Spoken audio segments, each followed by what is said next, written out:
Magandang hapon, Pilipinas. Narito na ang 2D at Suertres o 3D Lotto 5 p.m. draw, February 4th, 2025.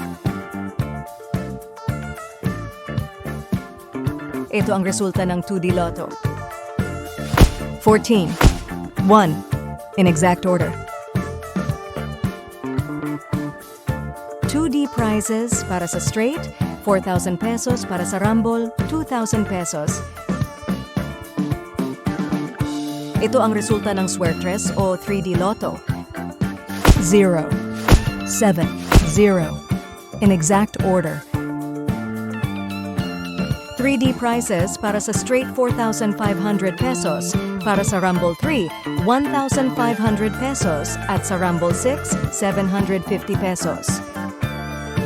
Kung ikaw ang maswerteng mananalo sa 2D or 3D, may plano ka na ba kung paano gagamitin ang pera? Please share your ideas sa comment section para maging gabay at inspirasyon sa iba.